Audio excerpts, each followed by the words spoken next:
Hello friends, welcome to my channel. आज मैं फिर आपके लिए लेकर आई हूँ न्यू आईब्रो का वीडियो। जैसा कि आप लोग देख रहे हैं कि इनका जो आईब्रो है वो बहुत ज़्यादा मोटा है और घना है, लेकिन इसकी चौड़ाई बहुत कम है। लेकिन इनको शेप बहुत मोटा ही चाहिए, बारीक थ्रेडिंग नहीं बनवानी है। इनकी थ्रेडिंग का शेप मोटा ही देना था, ना कि पतला करना था। बहुत सारे क्लाइंट ऐसे आते हैं जो कि शेप मोटा ही कराते हैं, पतली आईब्रो नहीं बनवाते हैं। तो फिर देखिए मैं किस तरीके से आप लोगों को ये थ्रेडिंग बना करके दिखा रही हूँ। आप भी इसी तरीके से बनाइएगा ताकि मोटे शेप में अच्छी आईब्रो बने।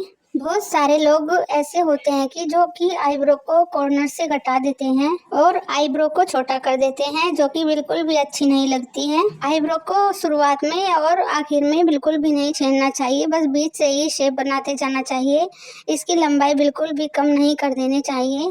इस तरीके से आईब्रो को छोटा भी नहीं करना चाहिए, जितना कॉर्नर है उतना ही रखना चाहिए। अगर आप मेरे चैनल पर नए हैं तो प्लीज़ सब्सक्राइब कर लीजिएगा, बेल आइकन को भी दबा लीजिएगा ताकि मेरी सारी वीडियो आपके पास पहुंचे। जिस तरीके से मैं हर वीडियो में बताती हूँ कि नोज़ के पास से गाइडलाइन लेनी चाहिए, उसी तरीके से आज भी मैंने नोज़ के पास से गाइडलाइन ली और उसी के अकॉर्डिंग थ्रेडिंग की शेप बनाते हुए हेयर्स को निकालेंगे। छोटे छोटे जो रोए होते हैं उनको भी अच्छे से निकाल लीजिए। अगर वे नहीं निकलते हैं तो टैल्कम पाउडर लगा करके फिर से निकालिए, तब अच्छे से निकल जाएंगे। टैल्कम पाउडर लगाने के बाद सारे के सारे हेयर्स निकल जाएंगे। थ्रेडिंग को इस तरीके से बनाओगे तो आपका भी थ्रेडिंग बहुत ही अच्छा बनेगा। अगर ब्यूटी पार्लर से रिलेटेड कुछ भी पूछना हो तो कमेंट बॉक्स में आप पूछ सकते हैं।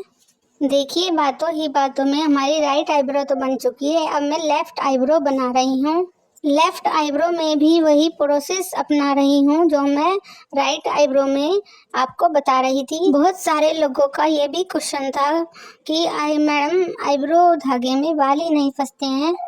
आईब्रो धागे में अगर अच्छे से लपेटेंगे नहीं धागे को तो बाल नहीं निकलेंगे और बाल उसमें नहीं फंसेंगे। एक दो लपेटे नहीं डालने हैं, 6 से 7 लपेटे आईब्रो के धागे में डालने हैं, तब आपके बाल उसमें फंसेंगे और निकल जाएंगे। थ्रेडिंग के बाल फंसने का जो प्रोसेस है वो धागे को लपेटने के ऊपर ही डिपेंड करता है, हम धागे को कैसे लपेटते हैं। अगर आप शुरू में थ्रेडिंग बना रहे हैं और आपको समझ में नहीं आ रहा है, आपकी प्रैक्टिस भी अच्छी नहीं है, तो मेरी पिछली वीडियो को जाकर देख सकते हैं और अच्छे से थ्रेडिंग बनाना सीख सकते हैं। मैंने बेसिक टू एडवांस लेवल तक थ्रेडिंग की वीडियो डाल रखी है, आप उसको चेकआउट कर सकते हैं। अगर आपको थ्रेडिंग बनाने की प्रैक्टिस करनी है तो बारीक आईब्रो में नहीं करनी है, मोटी आईब्रो में, घनी आईब्रो में करनी है, ताकि उसमें एक्स्ट्रा बाल निकलें और पता भी ना चले।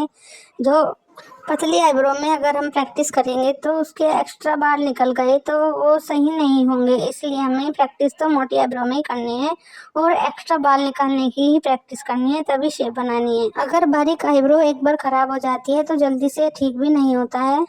अगर बारीक आईब्रो और भी पतला हो गया तो बिल्कुल ही खराब हो जाएगा और वह ठीक भी बिल्कुल भी नहीं होगा। इसलिए इस बात का आप विशेष ध्यान रखिए कि हमें पतली आईब्रो में थोड़े थोड़े बाल निकालने हैं और सीखना है तो मोटी आईब्रो में बनाना सीखना है।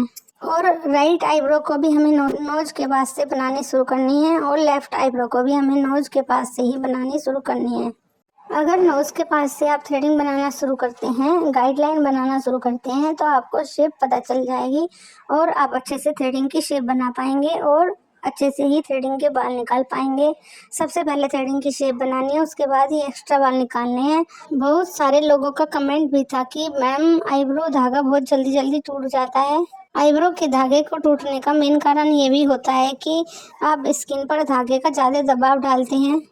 ज़्यादा खिंचाव होने के कारण थ्रेडिंग का धागा जल्दी जल्दी टूट जाता है, इसलिए थ्रेडिंग को सॉफ्ट हैंड से ही बनानी चाहिए, तो हल्के हाथों से ही बनानी चाहिए। और फिर भी अगर आपका आईब्रो थ्रेड ज़्यादा टूट रहा है तो एक बार अपने थ्रेड पर वाटर स्प्रे कर लीजिए और फिर थ्रेडिंग बनाइए, तो वो धागा आपका टूटेगा नहीं और थ्रेडिंग आराम से बना पाएंगे। वाटर स्प्रे करने से धागा थोड़ा सा कम टूटता है और बाल भी अच्छे से पकड़ में आ जाते हैं। अगर आप लोग बिगिनर्स हैं तो इस बात का हमेशा ध्यान रखिए और आप ध्यान से देखिए मैं किस तरीके से आईब्रो बना रही हूँ। और अगर ये आईब्रो का वीडियो आपको पसंद आए तो कुछ अच्छी जानकारी मिली हो तो मेरे वीडियो को लाइक करें, शेयर करें और मेरे चैनल को सब्सक्राइब करना बिल्कुल ना भूलें। थ्रेडिंग कंप्लीट करने के बाद एक बार क्रीम या एलोवेरा जेल से मसाज करना चाहिए। देखिए ये थ्रेडिंग बनाने के पहले का वीडियो है और ये बाद का है। Thank you for watching. Bye bye.